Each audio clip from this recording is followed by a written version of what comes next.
안녕하세요. 지금 알아두면 좋을 경제정책 핵심 내용을 브리핑해드리는 온대 브리핑. 진행을 맡은 기획재정부 온라인 대변인 이정윤입니다. 지난 시간에 이어 8월 22일 발표된 새 정부 경제성장 전략의 주요 내용을 브리핑해드리겠습니다. 지난 시간에는 새 정부 경제성장 전략 중 기술선도 성장 방향을 살펴봤는데요. 이번 온대 브리핑에서는 모두의 성장과 공정한 성장, 그리고 이 모든 방향을 지속 가능하게 할 지속성장 기반 강화 방향에 대해 알아보겠습니다. 함께 하실 사무관님 소개해드리겠습니다. 사무관님 인사 부탁드릴게요. 네, 안녕하세요. 기획재정부 종합정책과 최중원 사무관입니다.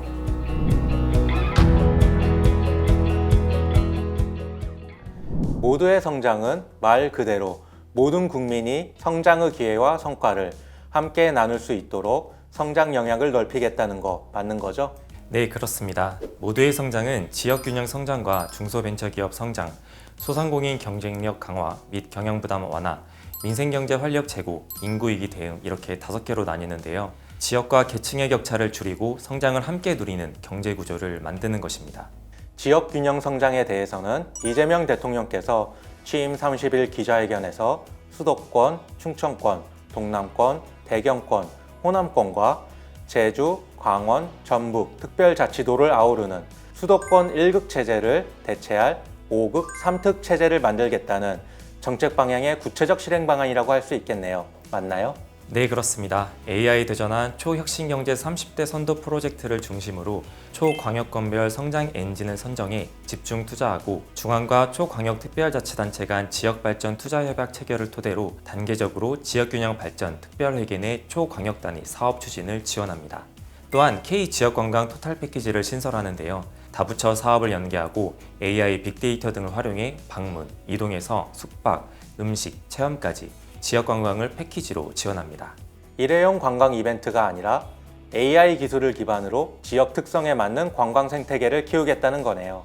단순히 정책적 지원뿐 아니라 지역의 지속 성장을 위해서는 지역의 소득 기반 확충, 인프라, 투자 촉진 정책도 필요할 것 같은데요. 당연히 마련되어 있겠죠? 네, 맞습니다. 지역 이전 기업들에 대한 지방 투자 촉진 보조금 지원을 확대하고 햇빛, 바람연금 등 지역 소득 모델을 개발하고 지역 고용 활성화법을 제정해 양질의 일자리 창출을 지원하는 등 교육, 의료, 일자리, 투자 등 전반에 걸쳐 지역의 지속적 성장과 발전을 지원합니다.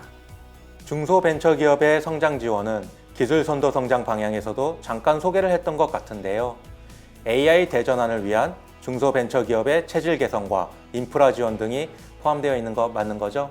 네, 맞습니다. 말씀하신 대로 AI 기반 창업, 벤처기업의 붐업과 중소기업 생산성 향상을 통한 성장을 지원합니다. AI 경진대회와 팁스 등을 통해 유망 벤처기업을 발굴하고 국민성장펀드, 모태펀드, 퇴직연금 등 민간 벤처 투자를 확대, 활용해 벤처 투자 생태계를 회복합니다. 제조업의 AI 대전환을 위해 중소, 영세 제조기업의 AI 활용을 지원하고 AI 기반 스타트 공장 보급을 대폭 확대합니다. 또한 정부의 중소기업 지원 체계도 성장 촉진형으로 개편해 중소기업의 스케일업을 적극 지원합니다. 우리 중소기업의 장점이 제조업인데요. 이 제조업에 AI를 잘 활용해 피지컬 AI 분야를 키우면 세계 시장에서도 경쟁력이 있지 않을까 하는 생각이 드네요. 이번에는 소상공인 여러분을 위한 성장 전략을 알아볼까 하는데 소개 부탁드릴게요. 네, 소상공인 여러분의 경쟁력은 높이고 경영 부담은 덜어드리기 위해 지역 특산물을 활용한 신메뉴 개발을 지원하는 등 업종별 제품과 서비스 및 특화상권 개발을 지원하고 업종별 세부 데이터 분석을 통해 소상공인에게 맞춤형 경쟁력 강화 방안을 마련합니다. 규모화, 스마트화 지원도 좋지만 당장 나가야 하는 금융비용이 소상공인 여러분들의 가장 큰 고민이고 부담일 텐데요. 비용 부담을 덜어드리는 방안에는 어떤 게 있을까요? 이자가 적은 대환대출 지원 대상을 확대하는 등 금융비용을 완화하고 일몰 예정인 착한 임대인 세액공제를 연장하는 등 소상공인 여러분들이 가장 큰 부담을 느끼는 핵심 비용을 덜어드리기 위한 지원을 강화합니다. 여러 가지로 어려움을 겪고 계시는 소상공인 여러분께 실제로 힘이 되었으면 좋겠네요. 민생 경제의 활력이 좀 살아나야 소상공인 여러분들의 경기도 좀 좋아질 텐데요. 네, 그렇습니다. 민생경제 활력을 높이기 위해서는 우선 기본적인 삶을 위한 사회안전 매트가 강화되어야 합니다. 이를 위해 AI 대전환 시대의 디지털 기술 활용 능력의 차이가 새로운 격차가 되지 않도록 취약계층을 대상으로 기본 역량 교육을 강화합니다. 2026년 기준종이 소득을 역대 최대 수준인 6.51% 상향해 더 많은 분의 삶이 윤택해지도록 지원하고 기초연금, 국민연금, 퇴직연금 등 다양한 소득원을 통해 노후소득을 확보할 수 있도록 다층적 노후소득 보장체계도 강화합니다. 또한 발달장애인을 위한 주간 돌봄, 일자리 확대와 자살, 고위험군에 대한 치료비 지원도 강화합니다. 서민 여러분들의 생활비 부담을 덜어주기 위한 지원책도 있는 거죠? 네, 맞습니다. 대학생들한테 반응이 좋은 1,000원의 아침밥 사업을 단계적으로 확대하고요. 청년, 국민, 어르신 교통비 패스를 도입해 교통비 부담을 덜어드립니다. 수요자 중심의 돌봄 체계를 강화하고 돌봄 국가 책임제를 추진하고 무주택 청년에 대한 월세 지원도 상시화할 예정입니다. 우리 경제의 미래에 가장 큰 위협이 인구 절벽 상황이라고 해도 과언이 아닐 텐데요. 새 정부 경제성장 전략에 인구 위기 대응책도 당연히 포함되어 있는 거겠죠? 네, 당연히 있습니다. 월 10만 원씩 지급되는 아동수당 대상을 매년 1세씩 단계적으로 확대하고 자녀 한 명당 신용카드 소득공제 한도를 최대 100만 원까지 50만 원 높입니다. 이외에도 예체능 학원비에 대한 세액공제를 초등학교 2학년까지 확대하는 등 자녀 양육에 대한 재정, 세제 지원을 강화하고 일가정 양립을 위해 근로자와 사업주에 대한 지원도 강화합니다. 공공아이 돌봄 서비스 지원 강화와 민간 서비스 관리체계 구축으로 양질의 돌봄 서비스 공급을 확대합니다. 그리고 실 노동시간 단축 로드맵 마련과 주 4.5일제 확산 유도로 노동시간도 단축해 나갈 것입니다. 경제활동 인구 확보 전략은 어떻게 가닥을 잡았을까요? 네, 우선 청년 경제활동 인구 확충을 위해서 AI 특화교육 프로그램 신설을 통해 청년들의 근본적인 취업 역량을 강화하고 취업 준비에 전념할 수 있도록 구직, 촉진 수당 확대를 검토 중입니다. 사회적 대화를 통해 단계적으로 정년을 연장하고 인구 증가에 맞춰 노인 일자리를 지속해서 확충합니다.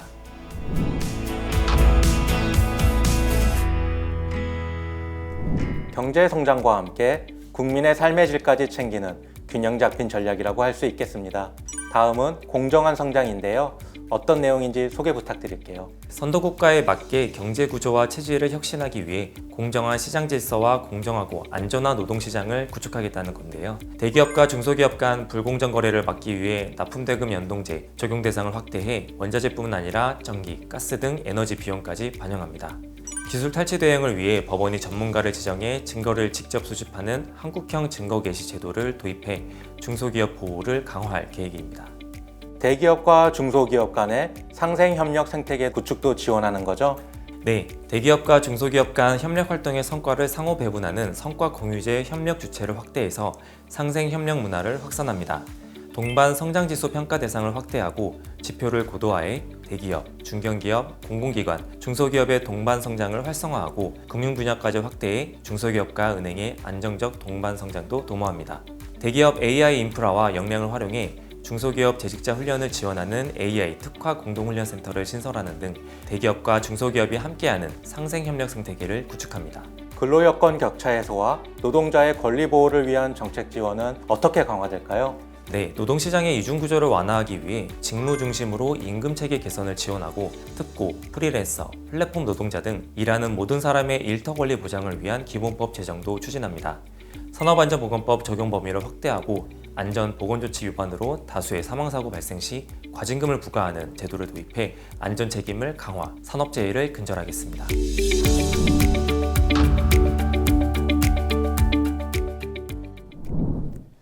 마지막으로 모든 방향을 뒷받침할 지속성장 기반 강화 전략의 핵심 내용은 어떤 게 있을까요? 지속성장 기반 강화는 생산적 금융, 규제 및 경제 형벌 합리화, 공공부문 대혁신 이렇게 세 분야로 나눌 수 있는데요. 먼저 생산적 금융에 대해 살펴보면 연기금과 기관 투자자가 주주로서 기업 경영을 감시하고 올바르게 이끌 수 있도록 하는 스튜어십 코드 적용 대상을 확대하고 수탁기관의 이행 여부를 점검, 공시에 기관 투자자의 역할을 강화하는 등 기업 지배 구조를 개선합니다. 주가 조작 등 불공정 거래에 대해서는 원 스트라이크 아웃, 단기 매매 차익 반환 청구 의무화, 상장 폐지 절차 효율화 등을 통해 공정한 시장 질서를 확립하고 디지털 자산 규율 체계를 마련하고 현물 ETF도 제도화합니다. MSCI 선진국 지수 편입 추진과 배당소득 분리과세, 퇴직연금 확대 등으로 증시 수요 기반을 확충하고 기업의 성장 단계별 특성을 감안한 주식시장 재구조화 등으로 기업의 원활한 자금 조달을 지원합니다. 우리 기업의 국제 경쟁력을 낮추는 과도한 규제도 세계 표준에 맞게 재정비하는 거죠? 네, 그렇습니다.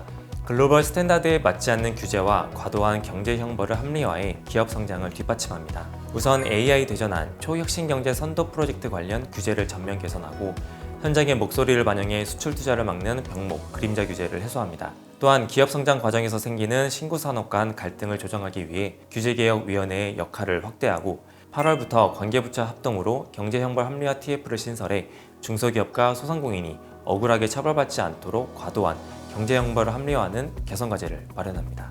새 정부는 무엇보다 현장의 목소리에 귀를 기울여 현장 상황에 맞는 맞춤형 혁신을 해나가겠다는 의지를 강하게 표현하고 있는데요. 이를 위해 공공부문에서도 대혁신을 예고한 바 있습니다. 초혁신 경제를 뒷받침하기 위한 공공부문 혁신 어떻게 이루어질까요? 네, 먼저 재정 분야에서는 초혁신 아이템에 대한 성과 중심의 전략적 재정 투자와 AI 등 초혁신 프로젝트에 대한 예타 면제, 국가계약제도 유연성 제고 등의 재정제도 혁신을 통해 기술 선도 성장을 전폭적으로 지원합니다. 세계시장에서의 경쟁력을 공기업 평가지표에 반영하고 각 공공기관이 그 목적에 맞는 공공성과 기술, 생산성을 높일 수 있도록 새로운 경영평가 체계를 구축합니다. 과학기술원과 정부 출연 연구기관은 소규모 수탁과제 수임을 단계적으로 폐지하고 국가전략 어젠다와 연관된 대형 과제에 집중할 계획입니다. 국립대와 사립대가 지역전략 산업 중심으로 특성화할 때도 인센티브를 지원하고 AI 등 첨단 분야를 공부하는 이공계 학생들에게는 전주기적 성장 지원을 강화해 미래 첨단 인재가 꾸준히 배출될 수 있는 기반을 만듭니다. 이상으로 새 정부 경제성장 전략을 두 편으로 나누어 소개해드렸는데요. 세계를 선도하는 대한민국으로의 도약을 함께 준비하고자 하는 새 정부의 강력한 의지가 담긴 경제성장 전략인 것 같습니다. 사무관님, 반대한 내용을 잘 정리해서 간략하게 설명해 주시느라 고생 정말 많이 하셨습니다. 함께 하신 소감 있으실까요? 네, 저희가 이 경제성장 전략을 마련하는데 정말 오랜 시간 고민을 했었는데 이렇게 국민분들께 설명드릴 수 있는 기회를 마련해 주셔서 정말 감사드립니다. 새 정부 경제성장 전략이 많은 국민분들께 그리고 대한민국의 경제성장에 큰 도움이 될 수 있기를 바랍니다. 오늘 말씀드린 다양한 정책들이 국민 모두의 삶에 힘이 되고 우리 경제의 새로운 도약으로 이어지길 기대합니다. 이번 영상이 도움되셨다면 구독과 좋아요, 댓글 부탁드립니다. 함께 해주셔서 감사합니다.